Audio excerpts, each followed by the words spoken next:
আল্লাহ রাব্বুল আলামিনের দরবারে শুকরিয়া আদায় করছি। এদেশের মানুষের প্রতি কৃতজ্ঞতা এবং শুকরিয়া আদায় করি। বরাবরের মতো আমার এলাকাবাসী আমার উপর আস্থা রেখেছে। আমি জানি তারা আমাকে ভালোবাসে, আমিও তাদেরকে ভালোবাসি। তাদের উপর আমার আস্থা ছিল, আছে, থাকবে। সেই হিসাবে আমি শুনেছি শতকরা 54 ভাগ ভোট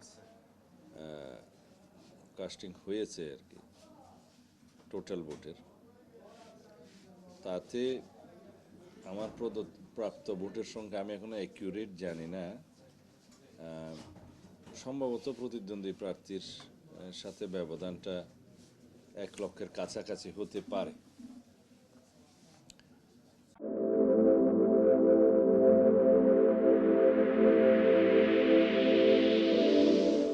আমাদের আশা ছিল মানুষ আরও বেশি ভোট দিতে আসবে। তো সেই অনুপাতে 54%টা আমার কাছে মনে হয়েছে বেশি না। হয়তো মানুষ বিগত 16-17 বছর ভোটাধিকার প্রয়োগ করতে পারে নাই।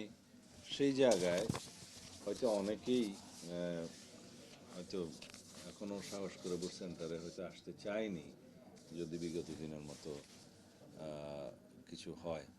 তবে এইবারের নির্বাচনটা উৎসবমুখর পরিবেশে, স্বাধীন মুক্ত পরিবেশে সবাই ভোট প্রদান করেছে। আমি অনেকগুলো কেন্দ্রে গিয়েছি, দেখেছি, এবং মানুষের মধ্যে একটা ঈদের আমেজ লক্ষ্য করেছি। সবাই ভোট প্রদান করার পরেও সারাদিন অপেক্ষা করেছে ভোট কেন্দ্রের বাইরে।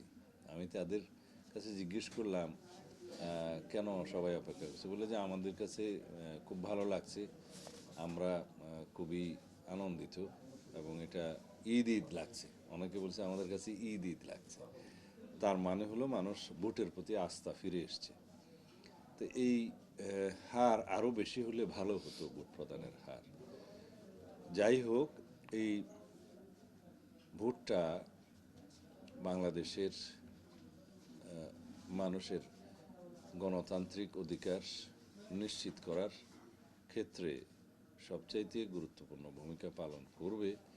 এই দিনের জন্যেই আমরা 16-17 বছর দীর্ঘ সংগ্রাম করেছি, রক্ত দিয়েছি, আমাদের সন্তানরা শহীদ হয়েছে। এখন দায়িত্বের বোঝা অনেক বেশি। যারাই নির্বাচিত হয়ে জাতীয় সংসদে যাচ্ছেন, তাদেরকে এই দেশের মানুষের প্রত্যাশা আকাঙ্ক্ষা, শহীদের প্রত্যাশা আকাঙ্ক্ষা পূরণ করতে হবে, এবং সত্যিকার অর্থে একটি শক্তিশালী গণতান্ত্রিক রাষ্ট্র বিনির্মাণ করতে হবে।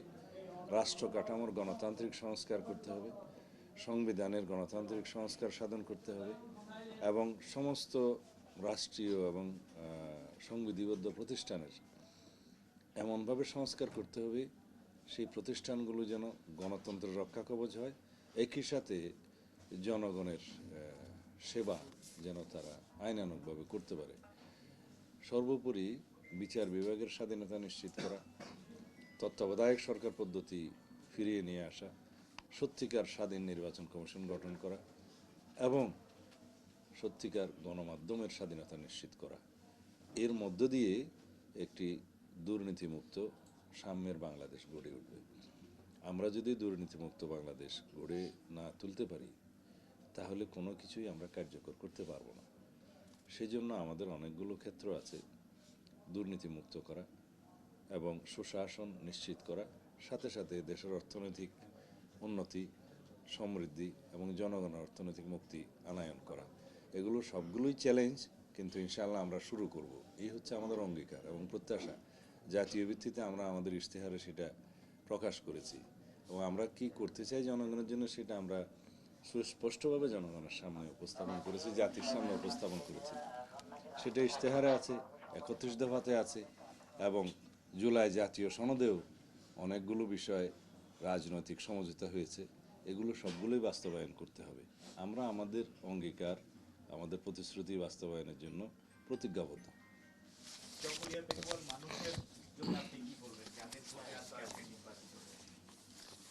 চকরিয়া পেকুয়া তো সারা দেশেরই একটা অংশ।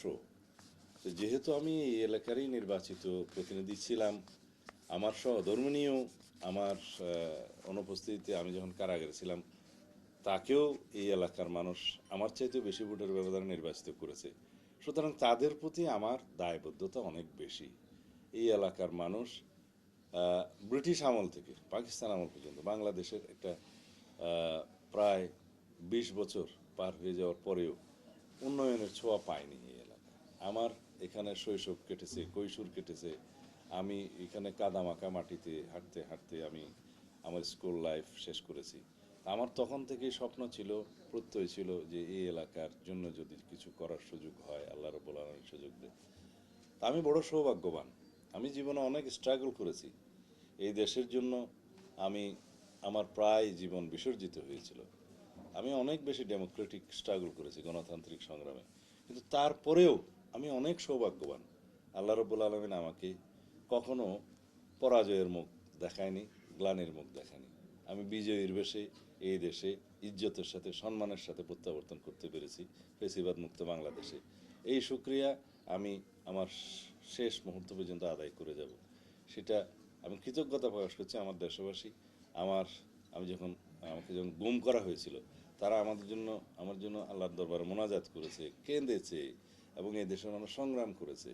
গণমাধ্যমের কর্মীরা আমার জন্য লিখেছে। সব মিলিয়ে রব্বুল আলামিন আপনাদের সবারই মোনাজাত কবুল করেছেন, আমি বেঁচে আছি। সুতরাং আমার দায়বদ্ধতা, আমার কৃতজ্ঞতা এই দেশের প্রতি, এই দেশের মানুষের প্রতি, বিশেষ করে আমার এলাকার মানুষের প্রতি, এই এলাকার প্রতি অনেক বেশি।